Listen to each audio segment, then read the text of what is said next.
Hey guys, welcome to the study with Mayank. मैं हूं आपका मयंक और आज ला रहा हूं मैं आपके लिए NCERT ज्योग्राफी क्लास 7 के MCQ। आज इसी क्रम में यहाँ पर आपका चैप्टर नंबर 2 है। यहाँ पर हम हमारी पृथ्वी के अंदर इस अध्याय से संबंधित प्रश्नों को देखेंगे। चलिए स्टार्ट करते हैं आज का वीडियो। देखते हैं मैं क्या क्या डिस्कस करना है यहाँ पर। आज का पहला प्रश्न है, पृथ्वी के आंतरिक भाग के संदर्भ में निम्नलिखित कथनों पर विचार कीजिए। पूछा गया है कौन सा कथन यहाँ पर सत्य है। पहला है, पृथ्वी की ऊपरी परत को परपटी कहते हैं तथा यह सबसे मोटी परत है। सेकंड, महासागरीय परपटी की मोटाई महाद्वीपीय परपटी से अधिक होती है। देखिए आप देख पा रहे हैं यहाँ पर इस इमेज में देख पा रहे हैं कि यहाँ पर पृथ्वी एक प्याज की भांति है, यानी आप जो घरों में खाने में उपयोग करते हैं प्याज का, ऑनियन का, उसकी भांति है। जैसे प्याज के अंदर आप देखेंगे छिलके निकलते हैं, यानी परतें निकलती जाती हैं, उसी तरह से पृथ्वी की भी आंतरिक संरचना में जब आप घुसेंगे तो यहाँ पर आपको परतें मिलेंगी। जैसे ये वाली परत जो है सबसे ऊपर परपटी है, ये वाली परत आपकी मेंटल वाली है और ये वाली क्रोड या कोर वाली है। तो पृथ्वी की सबसे ऊपरी परत को परपटी कहते हैं। देखिए यहाँ पर लिखा हुआ है ये सबसे मोटी परत है। ये सबसे मोटी परत नहीं है बल्कि सबसे पतली परत है, यानी ये काफी पतली होती है तो ये सबसे पतली परत है। तो यहाँ पर आपका पहला स्टेटमेंट गलत हो जाएगा। अगली बात जो बोली गई है वो बोली गई है कि महासागरीय परपटी की मोटाई महाद्वीपीय परपटी से अधिक होती है। देखिए परपटी जो है इसकी मोटाई पूरी जगह इन पूरी पृथ्वी पर एक समान नहीं है। कहीं पर आपको ज्यादा मोटी देखने को मिलेगी तो कहीं पर आपको ये पतली देखने को मिलेगी। हालांकि अगर बात की जाए तो महासागरों में इसकी जो मोटाई है वो कम हो जाती है, जबकि महाद्वीपों पर इसकी मोटाई अधिक हो जाती है।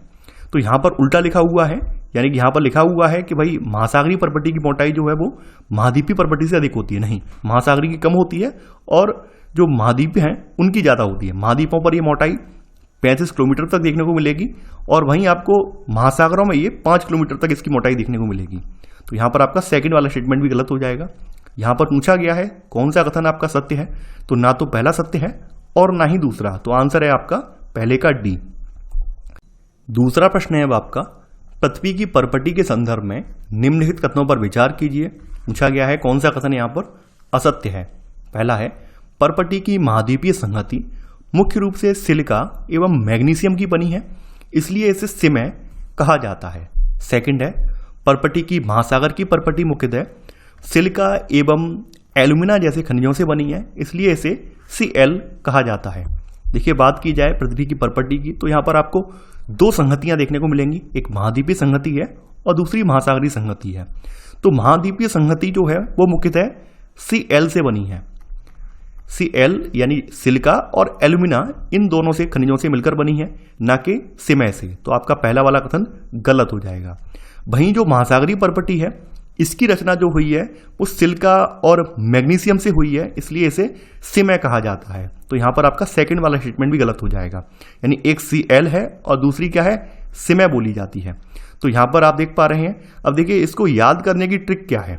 कई बार मुझसे अभ्यर्थी पूछते हैं कि सर ये भूल जाते हैं अक्सर, कैसे याद करें। देखिए आप थोड़ा सा कोरिलेट कर लीजिए, आप थोड़ा सा कोरिलेट कर लेंगे तो जल्दी आसान हो जाएगा। सिमय और Cl लिखा हुआ है, अब Cl से यहां लगा लीजिए, जो इसका Cl का जो अंतिम वाला जो आप अक्षर देख रहे हैं, लेटर देख रहे हैं, इससे अनुमान लगा लीजिए लैंड। इसको लैंड से कोरिलेट कर लीजिए, यानी आपको पता चल जाएगा Cl का किससे जुड़ा हुआ है, लैंड से जुड़ा हुआ है। यानी कि जो आपका महाद्वीप है वो Cl से बना हुआ है, सिलिका और एल्यूमिना से बना हुआ है। अब सिमय जो लिखा हुआ है तो मैं से यहाँ पे अपने अकॉर्डिंग इसका शब्द बना लीजिए महासागर। ठीक है, मां से आपका महासागर बन गया। तो ऐसे करके क्या हो गया, हम ये आइडेंटिफाई कर पाएंगे एग्जाम के टाइम पर कि कौन सी परत में कौन से खनिज जो है शामिल हैं। कई बार क्या होता है बच्चे भूल जाते हैं, खास करके जो है जो छोटी क्लासों के बच्चे हैं वो भूल जाते हैं। तो उनके लिए ट्रिक मैंने बता दी है, यानी आप बड़े आराम से इसको जो है आइडेंटिफाई कर पाएंगे। आप आराम से जो पीछे के इन दोनों के Cl और सिमय के पीछे वाले जो लेटर हैं उनसे अपना ये मीन जोड़ लीजिए। Cl से आपकी लैंड यानी कि भूमि और सिमय से क्या है, M से जोड़ लीजिए महासागर, तो आपको पता चल जाएगा सिमय महासागर के लिए आता है। तो यहां पर आपके दोनों ही कथन असत्य हैं, तो आंसर होगा C। 1 और 2 दोनों कथन आपके असत्य हैं। तीसरा प्रश्न है अब आपका, पृथ्वी की आंतरिक संरचना के संदर्भ में निम्नलिखित कथनों पर विचार कीजिए। पूछा गया है कौन सा कथन यहां पर सत्य है। पहला है, परपटी के ठीक नीचे मेंटल होता है जो 1900 किलोमीटर की गहराई तक फैला है। सेकंड, पृथ्वी की सबसे आंतरिक परत को क्रोड कहते हैं जो कि मुख्यतः निकिल एवं लोहे से बनी हुई है। देखिए बात की जाए तो परपट्टी के ठीक नीचे, यानी ये आपकी परपट्टी है ये वाला भाग, इसके ठीक नीचे ये पोर्शन जो आप देख पा रहे हैं, ये वाला पोर्शन, ये मेंटल वाला पोर्शन है, ठीक है। और ये मेंटल वाले की जो गहराई है यहां से लेकर अंदर तक, ये 1900 किलोमीटर नहीं है, लगभग 2900 किलोमीटर की गहराई है इसकी। तो यहां पर आपका पहला वाला स्टेटमेंट गलत हो जाएगा। लगभग ये 2900 किलोमीटर की गहराई तक ये फैला हुआ है। आप देखेंगे मेंटल के बाद फिर क्या आता है, क्रोड वाला पार्ट आता है, ये वाला क्रोड वाला पार्ट आता है। तो पृथ्वी की सबसे आंतरिक परत को जो है क्रोड कहते हैं, और ये मुख्यतः निकिल और लोहे से बनी होती है। तो यहां पर सेकंड वाला आपका कथन सही है। आंसर पूछा गया है कौन सा कथन आपका सही है, तो यहां पर आपका केवल सेकंड वाला यानी बी वाला कथन सही है। तो आंसर है आपका बी। चौथा प्रश्न है अब आपका, विश्व की सबसे गहरी खान किस देश में स्थित है? दक्षिण अफ्रीका, अमेरिका, रूस, चीन। देखिए विश्व की सबसे गहरी खान जो है ये आपकी दक्षिण अफ्रीका में स्थित है, और इसका नाम है, यहां पर मैं लिख दे रहा हूं, पोनेंग गोल्ड माइन।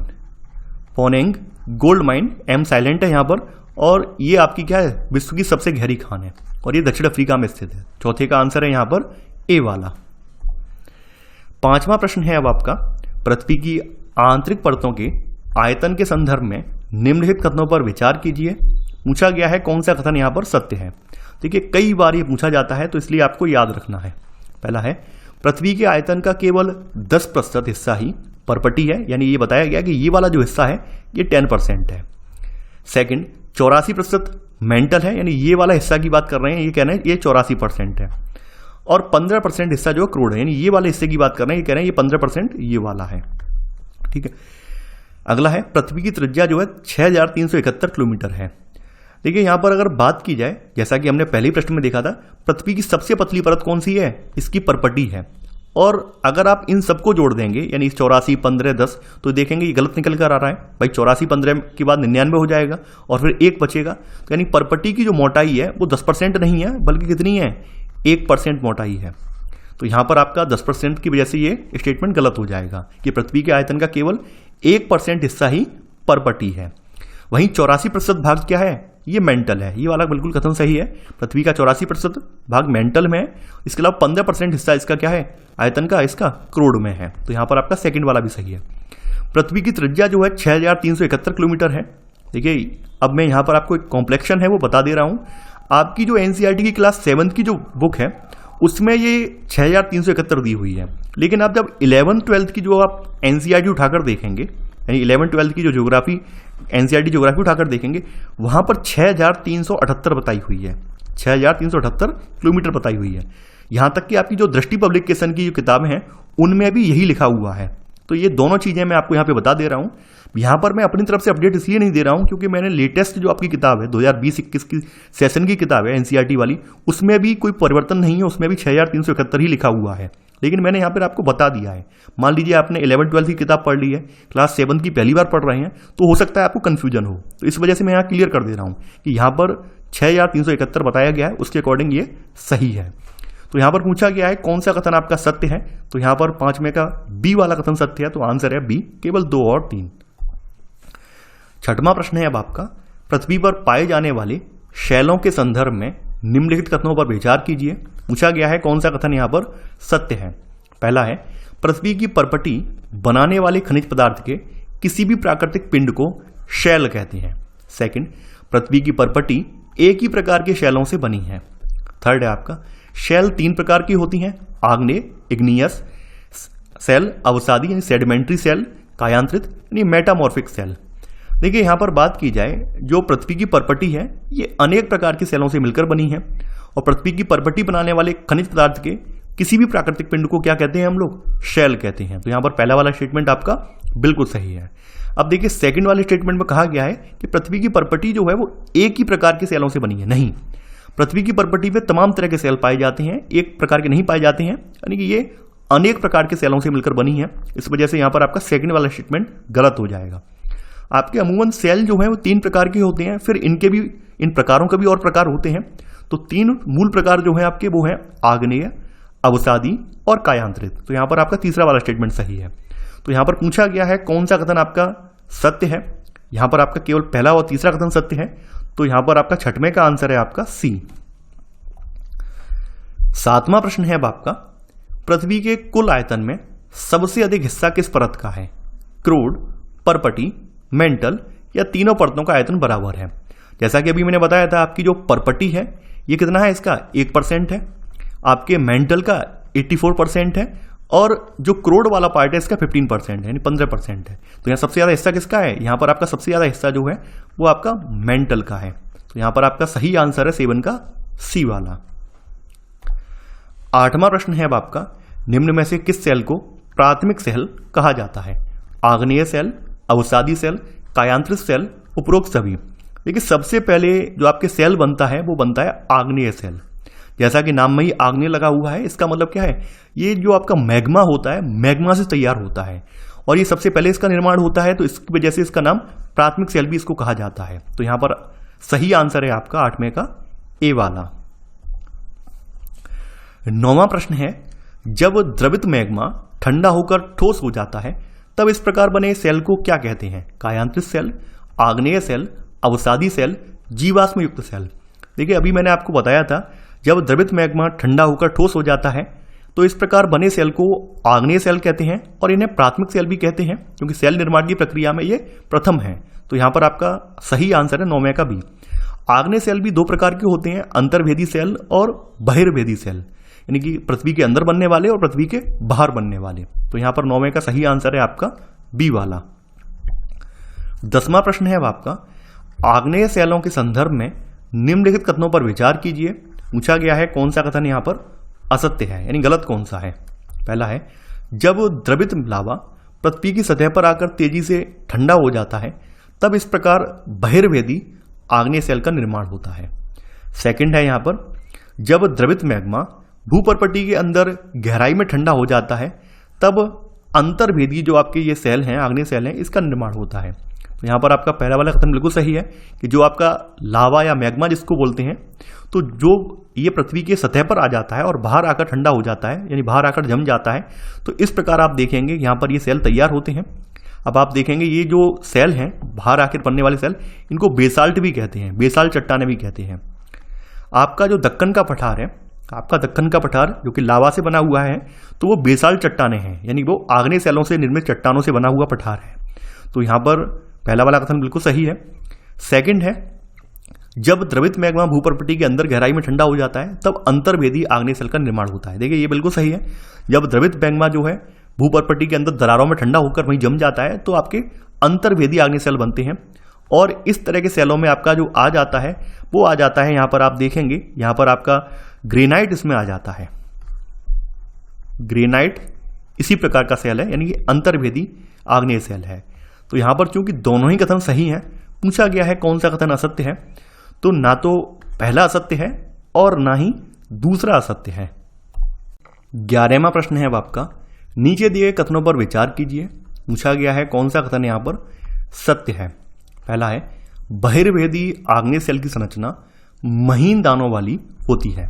सेकंड, अंतर्भेदी आग्नेय सेल की संरचना बड़े दाने वाली होती है। देखिए आप ये देखेंगे जो आपके बहिर्भेदी आग्नेय सेल जो होते हैं इनकी संरचना बहुत महीन दानों वाली होती है, जैसे कि बेसाल्ट चट्टान है। तो यहां पर आपका पहला वाला कथन बिल्कुल सही है। वहीं जो अंतर्भेदी आपके आग्नेय सेल होते हैं, चूंकि ये धरती के अंदर बनते हैं और ये धीरे जो मैग्मा है इनका वो धीरे धीरे करके ठंडा होता है, तो इसकी वजह से ये बड़े दानों का रूप ले लेते हैं। तो यहां पर आपका सेकंड वाला कथन भी आपका सही है। दोनों ही कथन यहां पर सही है, तो आंसर है आपका सी, 1 और 2 दोनों। 12वां प्रश्न है अब आपका, अवसादी सेलों के संदर्भ में निम्नलिखित कथनों पर विचार कीजिए। पूछा गया है कौन सा कथन यहां पर असत्य है। पहला है, अवसादी सेलों का निर्माण विभिन्न प्रकार के सेल अवसादों के निक्षेपण के द्वारा होता है। सेकंड, इन सेलों में जीवाश्म होने की कोई संभावना नहीं होती है। ये सेलें अपेक्षाकृत कम कठोर होती हैं। देखिए जब जो आपके आग्नेय चट्टानें होती हैं वो लुढ़क कर, चटक कर या एक दूसरे टकरा कर छोटे टुकड़ों में विभक्त हो जाती हैं, तो उनके कणों को अवसाद कहते हैं। और उनके जो अवसाद होते हैं हवा के द्वारा, जल के द्वारा या फिर आंधी वगैरह जो आती है इसके द्वारा एक स्थान से दूसरे स्थान पर पहुंचकर जमा हो जाते हैं, और जब लंबे समय तक वो जमा होते रहते हैं तो एक अवसादी सेल का निर्माण ऐसे करके हो जाता है। तो यहां पर आपका पहला वाला कथन आपका बिल्कुल सही है। सेकंड है, इन सेलों में जीवाश्म होने की कोई संभावना नहीं होती। देखिए ये गलत है, इन सेलों में जीवाश्म भी पाए जाते हैं। कुछ कुछ सेल इनमें से ऐसे हैं जिनमें जीवाश्म होने की संभावना होती है। तो यहाँ पर आपका बी वाला स्टेटमेंट गलत हो जाएगा, क्योंकि ये सेल जो है डायरेक्ट मैग्मा से नहीं बनते, बल्कि आग्नेय चट्टानों के निक्षेपण से बनते हैं। आग्नेय चट्टानों की टूट फूट कर उनके अवसादों के निक्षेपण से बनती हैं, इसलिए ये कम कठोर होते हैं। अब यहाँ पर पूछा गया है कौन सा कथन असत्य है, तो आपका बी वाला कथन असत्य है, तो आंसर है आपका केवल सेकंड। 13वां प्रश्न है अब आपका, उच्च ताप एवं दाब के कारण कौन सी सेल कायांत्रित सेल में परिवर्तित हो सकती है? आग्नेय सेल, अवसादी सेल, दोनों सेल हैं या इनमें से कोई नहीं? देखिए, बात करें अगर उच्च ताप और दाब के कारण, तो उच्च ताप और दाब के कारण आपकी जो आग्नेय और अवसादी दोनों प्रकार की सेल हैं किसमें? कायांत्रित सेल में परिवर्तित हो जाती हैं। जैसे आपने देखा है चिकनी मिट्टी जो है, जो आपकी चिकनी मिट्टी है, तो चिकनी मिट्टी ये आपकी किसमें? स्लेट में परिवर्तित हो जाती है। चिकनी मिट्टी जो है ये स्लेट में परिवर्तित हो जाती है। स्लेट एक आपका कायांत्रित सेल है। उसी प्रकार जो चूना पत्थर है आपका, चूना पत्थर जो होता है ये संगमरमर में परिवर्तित हो जाता है। तो यहां पर आपका सही आंसर जो है वो है आपका कौन सा? सी वाला। दोनों प्रकार की सेलें इसमें कायांत्रित होकर कायांत्रित सेलों में बन जाती हैं। तो यहां पर आंसर है 13वें का सी। 14वां प्रश्न है अब आपका, सूची 1 को सूची 2 से सम्मिलित कीजिए। सूची 1 में दिए हुए हैं सेल दिए हुए हैं और कौन कौन से सेल बनते हैं तो आपको आइडेंटिफाई करना है। अंतर्वेदी आग्नेय सेल, तो अंतर्वेदी आग्नेय सेल आपके कौन से हैं? ग्रेनाइट। ग्रेनाइट अंतर्वेदी आग्नेय सेल का उदाहरण है। बहिर्वेदी आग्नेय सेल का उदाहरण कौन सा है आपका? बेसाल चट्टानें, ये आपके बहिर्वेदी आग्नेय सेल के उदाहरण है। अवसादी सेल में आप देखेंगे, अवसादी सेल में आपका क्या आ जाता है? चूना पत्थर, यानी जो आपका चूना पत्थर है ये अवसादी सेल का उदाहरण है। वहीं कायांत्रित सेल में अभी हमने पिछले प्रश्न में पढ़ा था, स्लेट हुआ, संगमरमर हुआ, ये आपके कायांत्रित सेल हैं। तो यहां पर आपका सही आंसर है ए का दूसरा, बी का तीसरा, सी का चौथा और डी का पहला। तो आंसर है यहां पे 14वें का डी। 15वां प्रश्न है अब आपका, सेल चक्र के संदर्भ में निम्नलिखित कथनों पर विचार कीजिए। पूछा गया है कौन सा कथन यहां पर सत्य है। पहला है, एक सेल से दूसरे सेल में परिवर्तन होने की इस प्रक्रिया को शेल चक्र कहते हैं। सेकंड, देखिए यहां पर सेल चक्र बताया गया है, मैग्मा, मैग्मा से आग्नेय सेल, आग्नेय से अवसादी सेल, और आग्नेय और अवसादी मिलकर कायांत्रित सेल बनाते हैं और कायांत्रित सेल पुनः मैग्मा में परिवर्तित हो जाता है। तो हम ये देखेंगे कि किन्हीं निश्चित दशाओं में एक प्रकार की सेल चक्रीय तरीके से एक दूसरे में परिवर्तित हो जाते हैं, और एक सेल से दूसरे सेल में जो परिवर्तन है कि ये प्रक्रिया है, इसको सेल चक्र कहते हैं। देखिए यहां पर आप देखेंगे कि जो द्रवित मैग्मा होता है ये ठंडा होकर किसमें बन जाता है? आग्नेय सेल बन जाता है, और आग्नेय सेल के छोटे छोटे टुकड़े जो होते हैं टूटकर एक स्थान से दूसरे स्थान पर स्थानांतरित होकर क्या बनाते हैं? अवसादी सेल बनाते हैं। वहीं आपके जो अत्यधिक ताप और दाब पर आपके अवसादी और आग्नेय ये दोनों सेल मिलकर क्या बनाते हैं? कायांत्रित सेल बनाते हैं। कायांत्रित सेल पुनः जब बहुत ज्यादा ताप और दाब इन पर पड़ता है तो ये फिर से द्रवित मैग्मा बन जाते हैं। तो यहाँ पर आपका एक चक्र चलता रहता है। तो यहाँ पर ए और बी कथन दोनों सही हैं। तो यहाँ पर आपका आंसर है 15वें का सी वाला, यानी 1 और 2 दोनों। 16वां प्रश्न है अब आपका, निम्नलिखित में से किस सेल में पेट्रोलियम खनिज पाए जाते हैं? आग्नेय, अवसादी, कायांत्रित या उपरोक्त सभी? देखिए जो आपके पेट्रोलियम खनिज हैं ये अवसादी सेलों में पाए जाते हैं। यहाँ पर 16वें का आंसर है आपका बी वाला, यानी कि अवसादी सेलों में ये पेट्रोलियम खनिज आपके पाए जाते हैं। अब देखिए आपके अभ्यास प्रश्नावली से प्रश्न है, इनको भी देख लेते हैं। द्रवित मैग्मा से बने सेल आग्नेय सेल होते हैं। पृथ्वी की सबसे भीतरी परत क्या है? सबसे भीतरी, सबसे ऊपरी आपकी क्या है? परपटी, मेंटल, फिर आपकी ये कोर है यानी क्रोड है। तो 18वें का आंसर है आपका बी वाला। सोना, पेट्रोलियम एवं कोयला किसके उदाहरण हैं? शैल, खनिज, जीवाश्म। जैसा कि अभी मैंने बताया था कि ये क्या है? खनिज हैं। सोना, पेट्रोलियम और कोयला क्या है? खनिज की कैटेगरी में आते हैं। तो यहां 19वें का आंसर होगा आपका बी वाला। 20वां प्रश्न है अब आपका, सेल जिसमें जीवाश्म होते हैं, अवसादी सेल, कायांत्रित सेल, आग्नेय सेल। देखिए अवसादी सेलों में आपके जीवाश्म हो सकते हैं। तो यहां पर आपका सही आंसर है 20 का ए। 21वां प्रश्न है, पृथ्वी की सबसे पतली परत है परपटी, मेंटल, क्रोड। तो सबसे पतली परत जैसा कि हम बढ़ चुके हैं परपटी ही है। तो यहां पर 21वें का आंसर है आपका ए वाला। अब 22वां प्रश्न है, देखिए यहां पर आपके निम्नलिखित स्तंभों को मिलाकर सही जोड़े बनाने हैं आपको। तो यहां पर मैं जो सही जोड़ा है उसके आगे लिखता जाता हूं। क्रोड, क्रोड में क्या आता है? देखिए क्रोड में जो है ये सबसे भीतरी परत है, तो काका जो है वो है 5वां। ठीक है। खनिज, खनिज की बात कर लें तो खनिज का एक निश्चित रासायनिक मिश्रण होता है। खनिज एक निश्चित रासायनिक मिश्रण से मिलकर तैयार होते हैं, तो ये खनिज हो गया, खनिज का है चौथा। शेल, शेल की बात कर रहे हैं तो शेल जो है यहाँ पर इसका उपयोग बताया गया है कि ये सड़क और इमारत बनाने के लिए इनका उपयोग होता है, तो यहाँ पर आपका गा का जो होगा वो दूसरा वाला होगा। चिकनी मिट्टी, चिकनी मिट्टी से क्या बनता है? चिकनी मिट्टी जो है कायांतरित होकर किस में तब्दील हो जाती है? ये तब्दील हो जाती है आपकी, यानी कि ये हो जाती है स्लेट में बदलता है। चिकनी मिट्टी जो कायांतरित होकर आपकी किस में मिल जाती है? ये स्लेट में बन जाती है, स्लेट बन जाती है इससे, तो यहां पर छठवां होगा इसका। Cl, सिलिका और एल्यूमिना, तो ये आपका तीसरा होगा यहां पर। ठीक है, तो यहां पर बाद बाकी हम छोड़ देते हैं। तो ये था हमारा आज का वीडियो। आई होप आपको ये वीडियो पसंद आया होगा। आप लोग इस वीडियो को लाइक और शेयर करना बिल्कुल ना भूलें। तो चलिए आज के लिए बस इतना ही। Thanks for watching. जय हिंद।